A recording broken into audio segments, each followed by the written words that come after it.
ماشي يا باشمهندس محمد، احنا كده خلصنا الانترفيو وان شاء الله هنكلمك بعد اسبوع. يعني هتكلموني بعد اسبوع؟ طبعا طبعا، عيب عليك.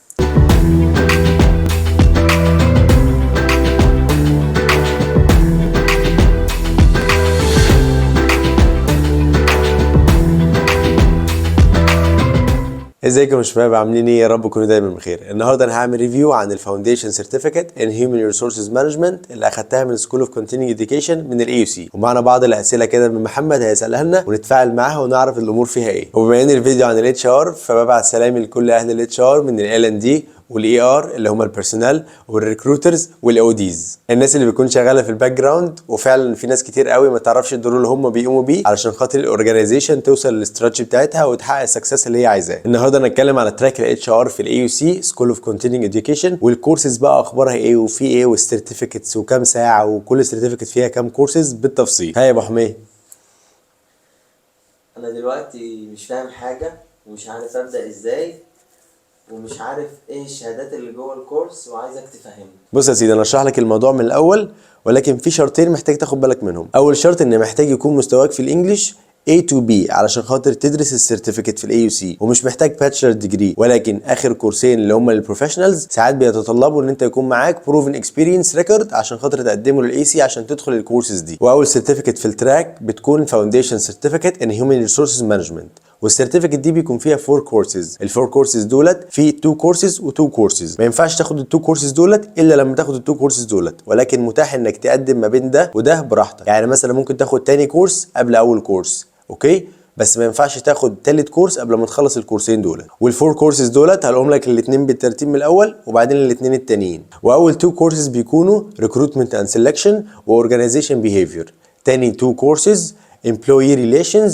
والcompensations and benefits. والrecruitment and selection بتتعلم فيه بقى ازاي تبص في السي فيز وازاي تكوندكت الانترفيوز بشكل احترافي وازاي تعين موظفين يخدموا على ايه؟ على استراتيجيه الشركه. يعني ما ينفعش تعين اي موظفين كده وخلاص عشان خاطر انت معاك شركه، انت الشركه دي امانه في ايدك، فبالتالي لازم تعين افضل ناس في الشركه علشان خاطر دولت اللي المفروض هيخدموا على استراتيجيه الشركه. يعني ما تروحش تعين لي حد ما فيهوش المواصفات وترجع تقول الشركه مش بتحقق التارجت وفي خسائر. تاني كورس معانا هو اورجانيزيشن بيهيفير. الكورس ده بتدرس فيه بقى كل حاجه عن سلوك الموظفين اللي شغالين جوه الشركه، ازاي بيتصرفوا لوحدهم، ازاي بيتصرفوا في جروبس، ازاي تدرس الجروبس، ايه هي انواع الجروبس وانواع المانجمنت. هتعرف فيه حاجات عن الليدرشيب، هتعرف فيه حاجات عن الموتيفيشن، ازاي تحمس الموظفين ان هم يشتغلوا، ازاي تقدم لهم افضل طريقه في التعامل عشان خاطر تاخد منهم البيست اوتكمز. وبتدرس برضو فيه شويه حاجات عن السايكولوجي وشويه حاجات عن البيرسوناليتي. وفعلا بتوع علم النفس وبتوع علم الاجتماع لما بيدخلوا كارير الاتش ار بيتميزوا فيه وبيكونوا من ضمن افضل الناس في الكورس. انا افتكر في مره محاضر دخل علينا وكان سال مين يا جماعه بيدرس علم نفس عشان خاطر تاثير دراسه علم النفس عليك في الاتش ار بيكون كويس وبينعكس على ادائك في الشركه. تاني 2 كورسز معانا وهم compensations and benefits وامبلوي ريليشنز. الكومبنسيشنز اند بنفيتس او الكومن بين زي ما بنقول عليه، ده بيكون مسؤول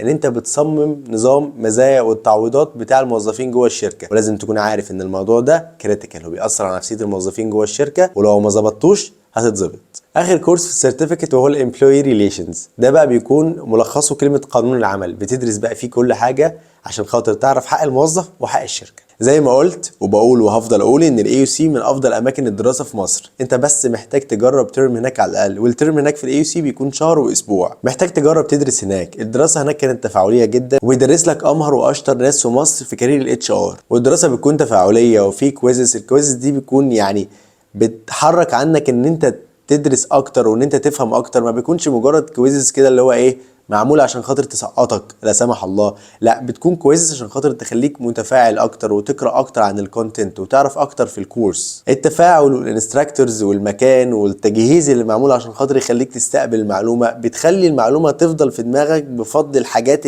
الجانبيه اللي موجوده. حاجات بسيطه زي الاضاءه والكراسي والكونديشن والحاجات حواليك كلها بتاهلك ان انت تستقبل المعلومه صح وانها تتحفر في دماغك ما تطلعش. فعلا البيئه هناك مصممه ان انت فعلا تتعلم وتكسب معلومه جديده. ولو اي حد محتاج يدرس اتش ار فعلا يروح الاي يو سي. ندخل بقى على تاني شهاده. تاني شهاده اسمها كارير سيرتيفيكت ان هيومن ريسورسز مانجمنت، ودي بتكون زي الاولانيه بالظبط ومش هينفع تدخلها الا لما تخلص الاولانيه. والسيرتيفيكت دي بيكون فيها 3 كورسز. اول كورس learning and development. الناس اللي انا منهم. learning and development بيتميزوا ان هم بيحبوا يعلموا الناس، بيحبوا ان هم يكونوا موجودين مع الموظفين، يديهم مهارات جديده، يعلموهم حاجات جديده عشان خاطر تفيدهم في شغلهم. البرفورمانس مانجمنت ده برضو بتتعلم فيه ان انت ازاي تقيس اداء الموظفين بالتولز المناسبه عشان تضمن ان الاداء ده بيروح في اتجاه استراتيجيه الشركه. تالت كورس وهو Strategic Human Resources Management، وده ملخصه انك انت بتبص لقدام. الناس اللي بتفكر استراتيجيكلي بيبصوا لقدام، بيكونوا عارفين ان هم بيعملوا الحاجه دي دلوقتي عشان خاطر هتسمع بعد كام شهر قدام او بعد كام سنه قدام، وده معنى انك تفكر استراتيجيكلي. واول سيرتيفيكت بتكون Certificate of Achievement in Integrated Talent Management Professional، والكورس ده بيدخلوا بروفيشنالز الاتش ار عشان خاطر يعرفوا حاجات عن الاتش ار من منظور دولي ومحترف شويه. رابع شهاده وبتكون Certificate of Achievement in Professional Human Resources Business Partner، وده بتتعلم فيه حاجات عن التطوير التنظيمي ومقاييس وتحليلات الموارد البشريه واستراتيجيات وادوات الموارد البشريه. وكونك خلصت الفور سيرتيفيكتس دولت يبقى انت كده خلصت تراك الاتش ار في الاس سي اي School of Continuing Education. نيجي بقى لعبايز ادفايس which is the most important part in this video.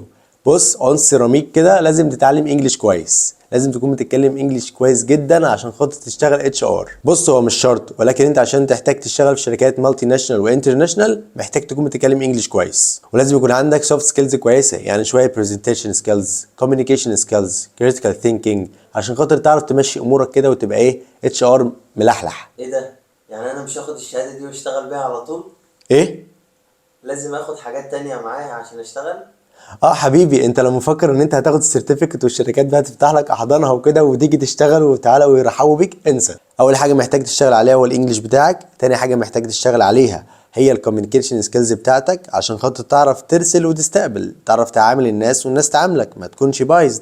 تالت حاجه محتاج تشتغل عليها وهي انك تكون بتعرف تستخدم الكمبيوتر كويس، اكسل، وورد، باوربوينت، علشان هتحتاجها في شغل الاتش ار وهتحتاج تعمل بيها التاسكس بتاعتك. نيجي هنا بقى ملخص الفيديو. ملخص الفيديو بيقول ان كليه التعليم المستمر في الاي يو سي عامله تراك لاهل الاتش ار، لاي حد حابب يدخل المجال جديد او حد في المجال وحابب يطور في نفسه. التراك بيكون فيه 4 سيرتيفيكتس وورك شوبس. الورك شوبس دي بيكونوا دلوقتي 2، الجرين اتش ار ويوزنج اي اي فور اتش ار بروفيشنالز. والسيرتيفيكتس بتبدا بالفاونديشن سيرتيفيكت والكارير سيرتيفيكت والانتجريتد سيرتيفيكت والاتش ار بزنس بارتنر سيرتيفيكت. اول سيرتيفيكت بيكون فيها 4 كورسز، كل كورس 30 ساعه. تاني سيرتيفيكت بيكون فيها 3 كورسز، كل كورس 30 ساعه. تالت ورابع سيرتيفيكت بيكونوا كل واحده فيهم 60 ساعه لوحدها. وخليك فاكر ان السيرتيفيكتس دي بتحتاج بروفن اكسبيرينس ريكورد، يعني لازم تكون محتاج ورقه فيها خبره بتاعتك عشان خاطر تقدمها عشان تاخد الكورسز دي. وبرده انت محتاج تتشيك صفحات الاس سي على السوشيال ميديا، لان في كورسز بتنضاف كل شويه. يعني مؤخرا في كورس انضاف اللي هو جرين اتش ار اند ديجيتال ترانسفورميشن او يوزنج اي اي فور اتش ار بروفيشنالز. وبكده تقدر تعمل سبسكرايب في الشانل ولايك للفيديو وشير لاي حد مهتم بتراك الاتش ار، لو هو اداب او علم نفس او علم اجتماع محتاج تهديه الفيديو ده وتقول له انت هتكون مميز في تراك الاتش ار. ولو قال لك مين اللي قال كده قول له احمد عبابي بيقول كده.